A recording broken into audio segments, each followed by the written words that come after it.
कृषी विभाग आला हा सगळा तुम्ही तुमचा प्रश्न आहे तो. हं. कारण शेती प्रधान देश आपला भारत देश आहे. आपण जर आपण आपल्या शेतीकडे किंवा गावातील जी शेती आहे जर ती टिकवणं खूप गरजेचं आहे. कारण शेतीचा जो बाजारपेठ असेल किंवा लांब जायला लागतं. आता आपण शहरात नाही जातो, शहरातील लोक जातात भाजीपाला वगैरे घ्यायला किंवा खरेदी करायला जाते फळफळावर. त्यावेळेला आपलं असं लक्षात येतं की ते विक्री करणारे लोक असतात तेच फायदा घेतात. मेन शेती लोक फायदा घेत नाहीत. आणि अलीकडे सेंद्रिय शेती असू दे किंवा बऱ्याच ठिकाणी सेंद्रिय शेतीचा प्रयोग चालू झालेला आहे. लक्षात यायला लागले मला लोकांच्या की आपण हे करणं गरजेचं आहे. पूर्वी शेती अशी होती की ज्या शेतीतनं जे निर्माण व्हायचं किंवा जे उत्पन्न यायचं तिथं त्या वर्षी त्याचा लाभ होत होता.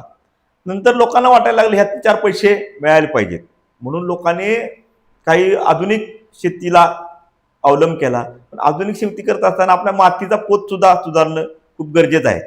त्याकडे थोडं दुर्लक्ष केलं. त्यामुळे आपल्याला येणाऱ्या काळामध्ये सेंद्रिय शेती असू दे किंवा जास्तीत जास्त खत कसं कमी वापरता येईल, सेंद्रिय खत कसं वापरता येईल ह्याकडं बघणं खूप गरजेचं आहे. आणि शेतीच्या बाबतीत ग्रामपंचायत मग जसं म्हणलं शिक्षण जसे बाजू आहे तसे शेती सुद्धा खूप ग्रामपंचायतीची अंमलावर बाजू आहे. आज आपण ग्रामपंचायतीची जी लोक काम करतात आमचे सरपंच किंवा ग्रामपंचायत उपसरपंच असतील, ग्रामपंचायत असतील, हे शेतीकडे म्हणावं असं लक्ष देत नाहीत किंवा शेती शिवार हा सुद्धा त्यांचा पार्ट आहे. जो आमचं ग्रामपंचायतीचं कलम 45 आहे. या 45 मध्ये 81 बाबी आहेत. त्यामध्ये शेतीला प्राधान्य त्या ठिकाणी दिले, कृषी विभागाला प्राधान्य दिलेलं आहे. आणि सर्वात महत्वाचं म्हणजे शासनाकडे पण 2 विभाग आहेत कृषीचे. त्यामध्ये एक जिल्हा परिषदेचा विभाग आहे आणि शासनाचा विभाग आहे. शासनाच्या विभागाकडे ज्या योजना आहेत त्याच तोडीच्या योजना पूर्वी जिल्हा परिषदेकडे होत्या. पण शासनाचे काही धोरण ह्या योजनेच्या बाबतीत थोडंसं मागं पडले आणि जिल्हा परिषदेचा जो कृषी विभाग पूर्वी स्ट्रॉंग होता. म्हणजे जिल्हा परिषद असू दे, पंचायत समितीमध्ये असू दे, पूर्वी पंचायत समितीमध्ये जे काही शेतीसाठी अवजारे येत होती किंवा जे आयुध येत होती त्यासाठी लोक रिस्पेक्ट देत होती पंचायत समितीला.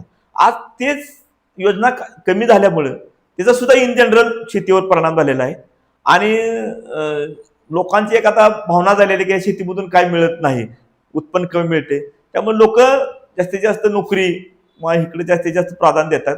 पण भविष्यात प्रत्येकाला ह्या शेतीविषयी विचार करावा लागणार आहे आणि शेती हे मेन असणार आहे. आज तुम्ही बघा अमेरिकेनं जर आपल्यावर जो टॅरिफ लावलेला आहे किंवा जो बंधन घातलेला आहे, भविष्य काळात आपल्याला ही शेतीच वर काढणार आहे ह्या सिस्टीममधून. जे आर्थिक संकट येईल भविष्य काळात, आता शेअर मार्केट परवा कोसळला आपण ऐकलं असेल किंवा बऱ्याच गोष्टी आपण ऐकल्या असतील, तर लोकांना टॅक्स भरणं किंवा शेती संदर्भात जर नियोजन केलं, जे शासन शेतीसाठी अनुदान देते, आज ठिबकची योजना आलेली आहे, 100% लोकांनी लाभ घेतला पाहिजे खरं या योजनेचा. कारण त्यात 2 काम होणार आहे, पाणी वाचणार आहे, आपली जमीन वाचणार आहे किंवा आपल्याला उत्पन्न पण वाढवणार आहे. अशा ज्या योजना असतात प्रधानमंत्री सिंचन योजनेसारख्या योजना, ह्या शेतीसाठी खूप महत्वाच्या आहेत. ह्या जर लोकांनी ऍक्सेप्ट केल्या तर आपल्याला 100% त्याचा लाभ होईल. आज जवळपास प्रत्येक ग्रामपंचायतीत किमान 25-30% फक्त काम झालेलं आहे. येणाऱ्या काळात टार्गेट असं असलं पाहिजे की 100% ते ड्रिप इरिगेशनचं गाव असलं पाहिजे. आणि शेती हा पण ग्रामपंचायतीसाठी खूप महत्वाचा पार्ट असेल. ग्रामपंचायतीचं जे कामकाज चालतं रोजचं रेग्युलर कामकाज किंवा पंचायत समितीचे जे कामकाज चालतं, जिल्हा परिषदेचं कामकाज चालतं किंवा शासकीय सर्व यंत्रणा, आज आपण नुसता पूर आला की लोक पंचनामे ह्या संदर्भात धावाधावा करतात. परंतु पूर येण्यापूर्वी ती जी पिकं घेतात त्याच्यावर जर प्रबोधन जास्त झालं आणि जर ग्रामपंचायतीने त्याच्यावर जर चांगलं नियोजन केलं तर 100% आपल्याला शेती चांगली फायद्याची भविष्यात होईल. आणि शेती हे मेन कणा असेल आपल्या अर्थव्यवस्थेचा. त्यामुळे शेती आपली सुधारली पाहिजे. ग्रामपंचायतीने ह्याकडे पूर्णपणे लक्ष दिलं गेलं पाहिजे की बाबा हे आपल्याला महत्वाचं पार्ट आहे. गावातील शेतकरी महत्वाचा आहे. शेतीचे गट तयार झाले पाहिजे. आता समजा शेतीचा एखादा गट तयार झाला आणि ते गटाच्या माध्यमातून सामूहिक शेती जर चालू झाली तर तुम्हाला 100% सांगतो आपलं बी बियाणं असू दे, खत असू दे, ह्याच्यात खूप मोठी प्रमाणात बचत होणार, एकमेकाची सल्ला मसलत होणार आहे. आज जिल्हा परिषदेनं आव्हान पण केलेलं आहे की आपण शेती गट समूह सादर करा. त्याची नोंद जर आपण ह्याला गव्हर्नमेंटला केली तर आपल्याला गव्हर्नमेंटला भरपूर अनुदान तर मिळते. कारण येणाऱ्या काळात जे लाभ असतील योजनेचे ते आपल्याला गट समूहाच्या माध्यमातून मिळतात.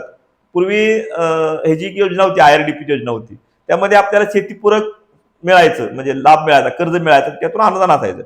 पण सरकारच्या लक्षात आलं वैयक्तिक लाभ देऊन उपयोग नाही तर गटात लाभ द्यावा. म्हणजे येणाऱ्या काळात जर सामूहिक शेतीला गव्हर्नमेंटनं प्राधान्य दिलं, त्यालाच जर सोयी सुविधा पुरवायचं ठरवलं तर 100% आपल्याला शेती सुधारलेली दिसेल.